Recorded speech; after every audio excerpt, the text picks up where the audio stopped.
Straight ahead on WBKB, Michigan could receive 84,000 doses of the Pfizer vaccines as early as next week. Plus, one anonymous donor is helping to make the holidays brighter for Alpena families, and find out what important documents you need for the future for Frontliners Scholarship. You're watching Thunder Bay News Network. WBKB News at 6 starts now.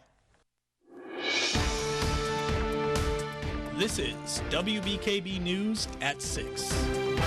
An in-depth look at news, weather, and sports.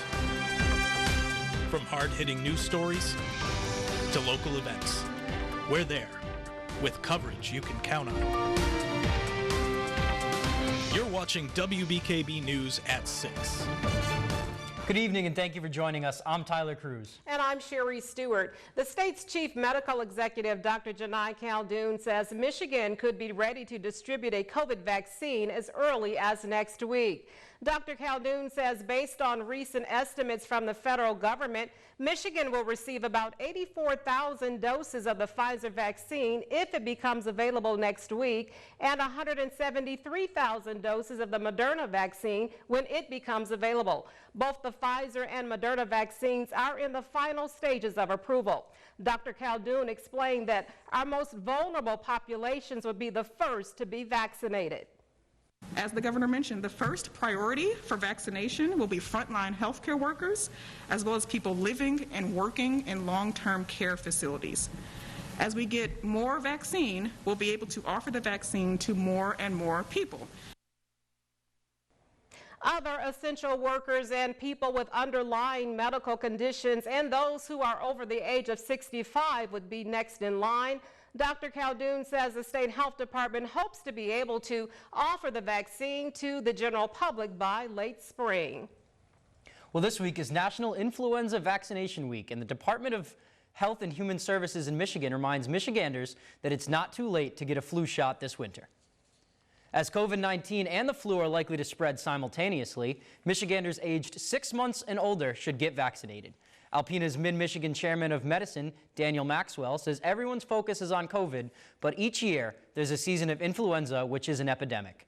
Dr. Maxwell reminds us of the importance of getting your flu shot. Influenza is a severe illness. It's a very serious illness.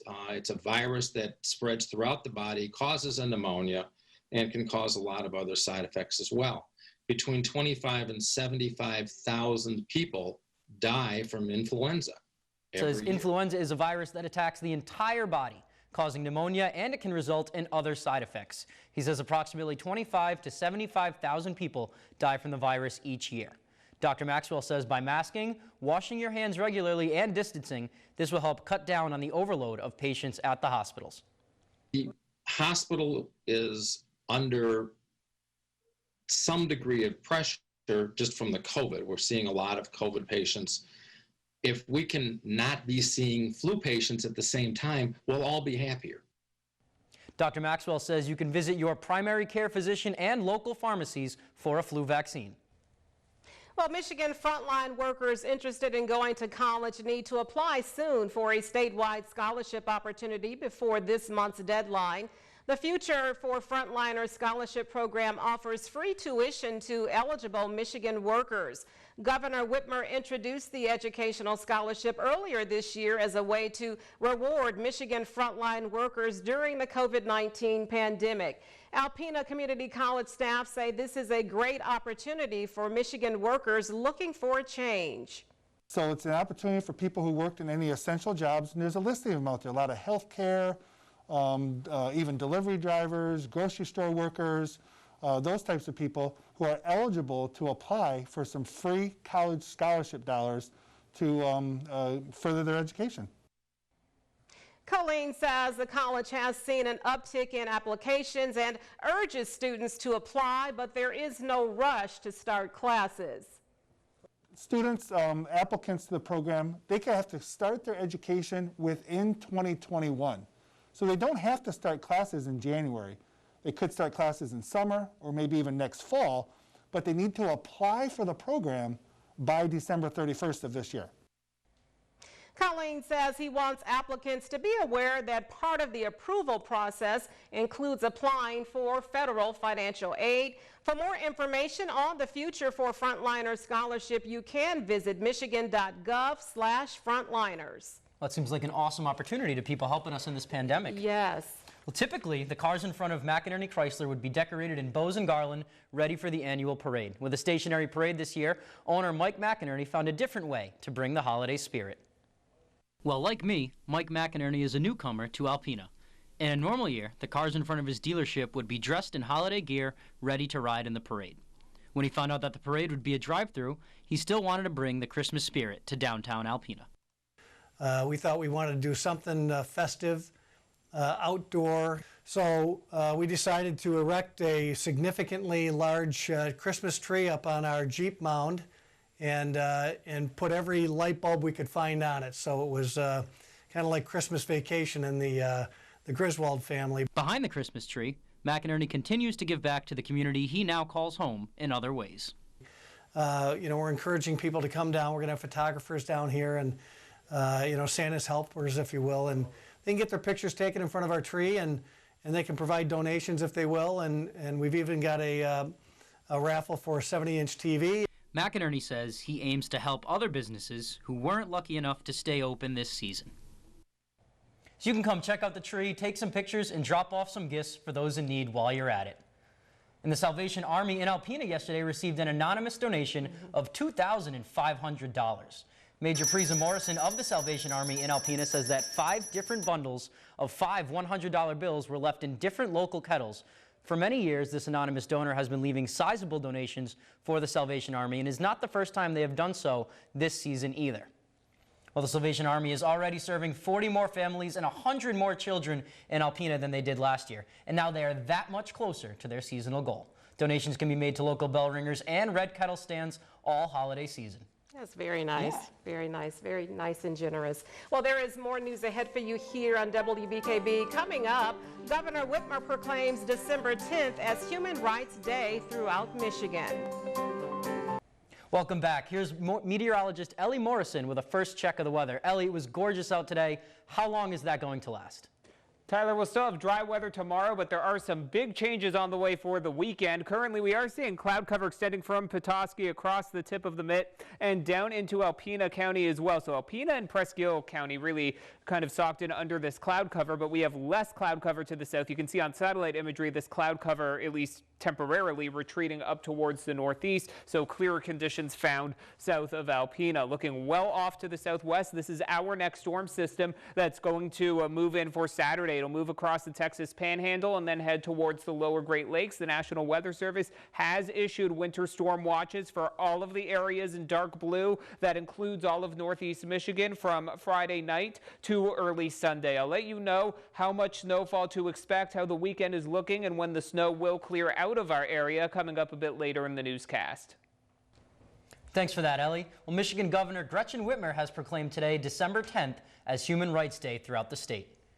Originally, the United Nations General Assembly adopted the Universal Declaration of Human Rights on this day in 1948. Since then, Human Rights Day has been observed annually to raise awareness of inequalities, exclusion, and discrimination that still exists across the world. 2020's theme, Recovery Better, Stand Up for Human Rights, reflects on how COVID-19 recovery efforts are crucial to securing human rights.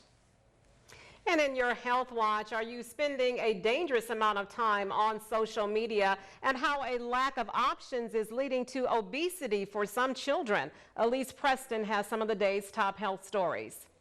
Children living near convenience stores and very few grocery stores face a greater risk of obesity. A study in the Journal of the Academy of Nutrition and Dietetics looked at fresh food options for children living in low-income communities and found when more healthy food options were available, children had healthier weights. Researchers say the need for healthier options is more evident now with rising food insecurity from the pandemic.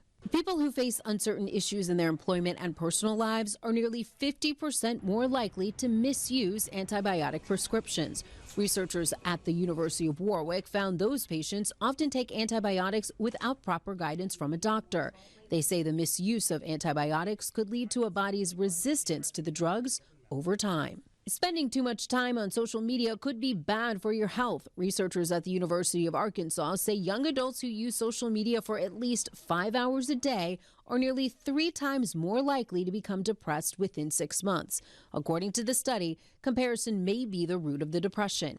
Those are some of the day's top health stories. Elise Preston, CBS News, New York. Well, coming up on WBKB News, Ellie Morrison is next with your 7-day forecast, plus the photo of the day. Stay tuned. To see that you would like to send us, email it along with a short description to news@WBKB11.com. I gotta set my alarm for Monday morning now. Like 1 a.m. I'll get out there with my camera and I'll send in a photo of the day. Sure, of those meteors, if we can catch some of those breaks in between the clouds. It looks like we should see a little bit of clearing taking place Sunday night. So that'll be a nicer sight to see compared to our first major snow of the season that's on the way for Saturday. Yeah, very nice. Awesome. Well, we have all of your sports news after the break, but don't go anywhere. Jake Vanderbrook is on for a preview. Jake? Hey, what's happening, Tyler? Coming up next in sports, we decided to feature an Alcona volleyball player who is a foreign exchange student. More on that. Plus, Rule 5 draft took action today, so who did the Tigers pick up? I'll let you know who up next in sports. And welcome back. Academy Award winner Viggo Mortensen makes his directorial debut in an upcoming drama, and Cobra Kai returns for an all-new season on Netflix. Chris Martinez has those stories and more in today's Eye on Entertainment. You asked me to come get you. Remember? I would never say that. A man must care for his ailing father, and the trailer for the upcoming drama, Falling. The film starring Viggo Mortensen is also the actor's directorial debut. It tells the story of a gay man dealing with his conservative father's early stages of dementia. Laura Linney also stars. Falling is slated for a theatrical and digital release February 5th. An epic battle between good and evil begins in Stephen King's The Stand. Mother Abigail? All I know is that we dreamed of her and she was real. She brought us all together to keep us safe. The fate of mankind rests on the shoulders of a handful of survivors in King's apocalyptic vision of a world decimated by plague. The miniseries stars Whoopi Goldberg, Alexander Skarsgård, and James Marsden. The Stand premieres on CBS All Access December 17th. The vampires of True Blood are reportedly heading back to TV. According to TV Line, HBO is developing a new version of the vampire drama from the creator of Riverdale. The original True Blood premiered in 2008 and ran for 5 seasons. No word yet on when the reboot will premiere. I thought I was doing the right thing. And Cobra Kai is back for season 3. The only way to end this is by working together. So, what do you say? The Karate Kid sequel series returns, and it looks like the decades-old feud between Daniel LaRusso and Johnny Lawrence might be cooling off. Cobra Kai Season 3 starts streaming on Netflix in January. That's your Eye on Entertainment. Chris Martinez, CBS News, Los Angeles. You can read more about our broadcast stories and get the scoop on other news items online. Just visit WBKB11.com for sports, weather, and news updates anytime, day or night. Or be sure to check us out on our Facebook page and Twitter handle at WBKB11. And that's all we have for you this evening. Be sure to catch us back here tonight at 11 for more. Have a great evening.